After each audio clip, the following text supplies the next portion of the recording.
Hello and welcome to a very special episode of Outside the Box Reviews. Today we are having Figure Wars. That's right, we are taking two figures of the same character by two different companies and putting them head to head in a battle to the death, and you get to decide the outcome. Today we have Ash from Army of Darkness. And this figure has come out by several different companies, but today we are looking at the one by NECA and the one by McFarlane.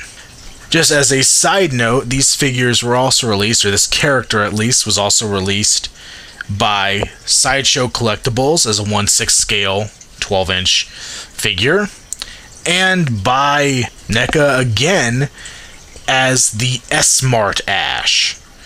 I currently don't have the S-Mart Ash, and he doesn't quite fit into this version that I'm looking to review here, which is the trapped in time, surrounded by evil, low on gas version. But let's get right into it. I guess we'll start off with the older of the two figures, so we will move the NECA Ash aside for now. And we'll take our first look at the McFarlane figure. Now, the first thing that strikes me about this figure is he's kind of I would almost call him an ultimate Ash. He is kind of a mix of all the good parts from the movie into one figure. And it creates kind of an interesting look. Being a McFarlane figure, it is very nicely detailed. From his grimy work boots to his pants. He's got a lot of detail on his belt as well. He has a rubber shirt, which is a bit of an interesting decision because except for a few places, it doesn't really hang away from his body. So this could have just as easily have been sculpted, but they went for a rubber shirt. You can see all the straps and stuff sculpted in there. Fairly nicely detailed. He has the one pretty much intact sleeve. He has a slash down this side. The other sleeve is completely torn away, giving him his bare arm. He also has his holster. Let's see more detail with his watch and the scar on the back of his hand. And overall, it's a pretty detailed Ash figure. Being from McFarlane, he is drenched in blood.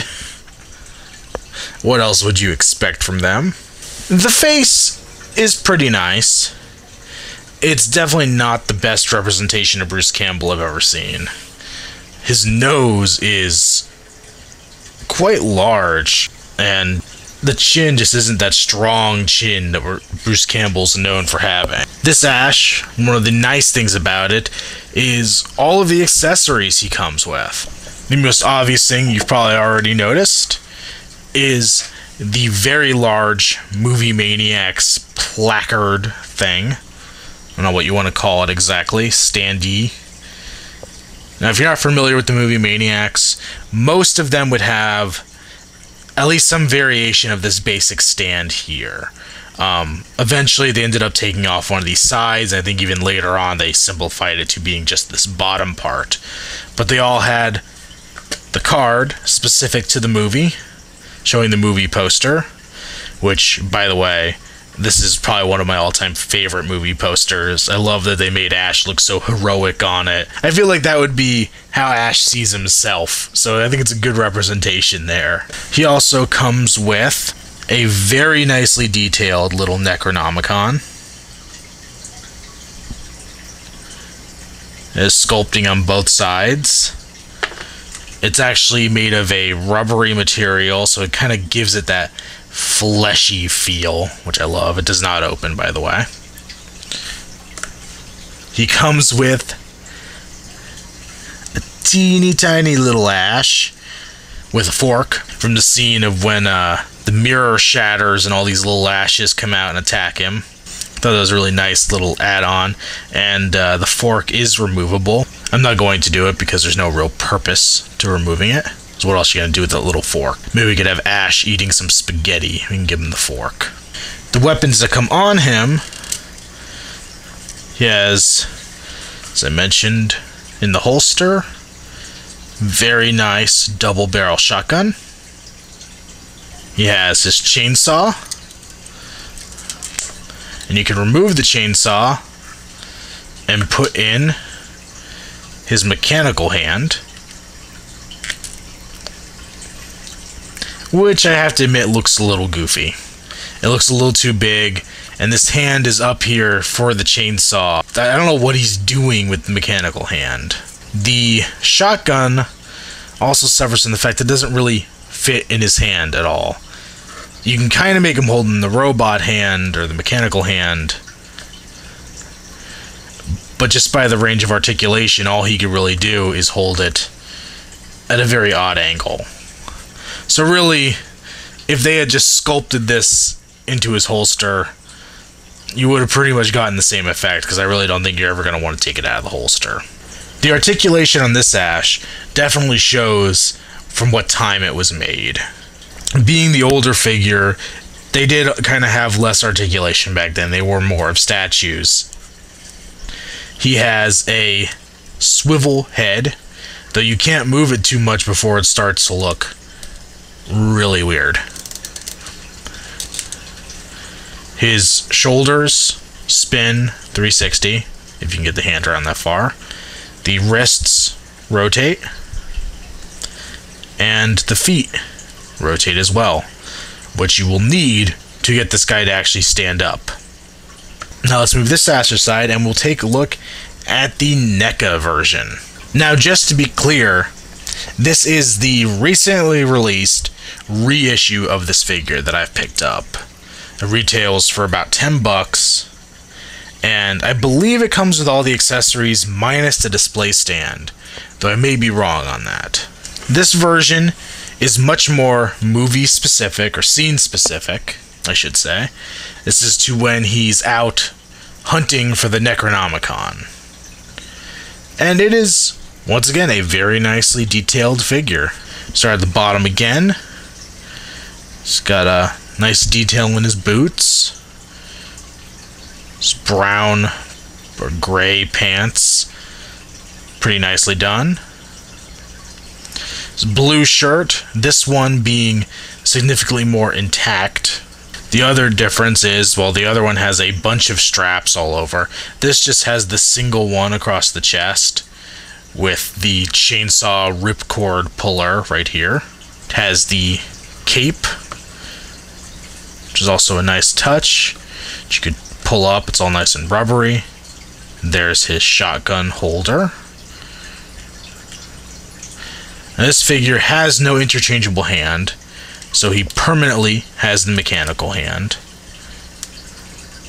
which I feel they've given a much nicer matte finish to, as opposed to the McFarlane one. It's also a bit smaller and looks more like a hand instead of the kind of bear claw that McFarlane had. The face is decent. I don't really care for the expression, the surprised look. I think they could have gone with a much better facial expression than that. But it looks a lot like Bruce Campbell, which is something the McFarlane didn't quite pull off. The articulation on this guy is he has a ball-jointed neck, or ball-jointed head, I should say. Ball-jointed shoulders, though you do lose a little bit of articulation due to the way it's sculpted. He has a pivot in the elbow. I believe the hand is on a ball joint, it appears to be, but it is a limited motion, so you get more of a turning than you do a up and down movement. And he has waist articulation and foot swivel. In the way of his accessories, as you may have already seen, he comes with his trusty boomstick. Now, this is a pretty nicely sculpted version of the gun. I actually think I do like the McFarlane version a little better because it is a little bit chunkier and looks like it has a little more weight to it. This looks very thin and a little non-threatening, honestly, in comparison. Now, one thing I don't like is that since he is going to hold it in this hand, and I assume this hand only, his head sculpt doesn't really work for it. He can't turn his head really to be looking in the direction he's going, and even when he's facing this way, his eyes are pointing over here. So it doesn't really quite work. You could, however, have him holding it up in the air. He also comes with his own version of the Necronomicon, which is not nearly as nicely sculpted as the McFarlane version, I would say. The only bit of paint on it, it's a solid brown that has some weathered looking pages in here, and the one little bit of paint on the teeth here, which just seems out of place to me. On the back, there is nothing. It's just kind of a starburst type pattern. The other accessory he comes with is an interchangeable head. You take this head, pop it off, and you could pop on this head.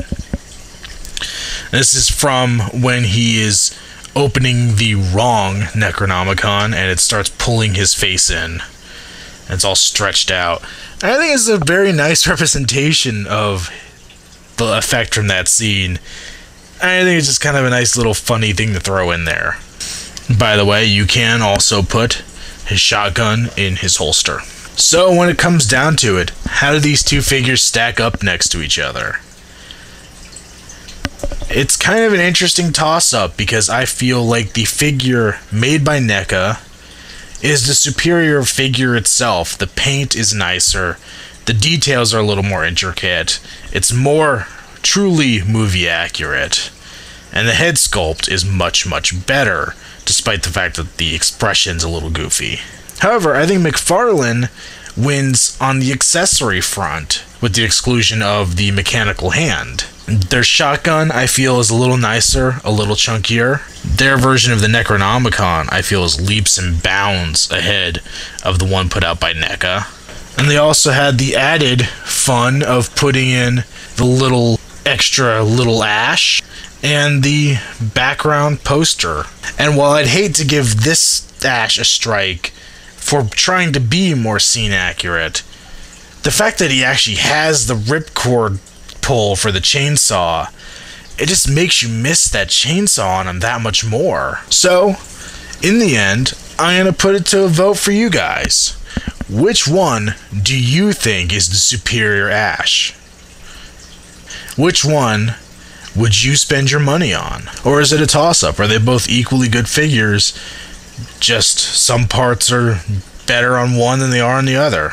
Comment below and weigh in on your opinion on these guys. Alright, thank you for joining me for the very first Figure Wars here on Outside the Box Reviews. So stay tuned, we've got plenty more reviews, some more Figure Wars, and maybe even some more surprises to come.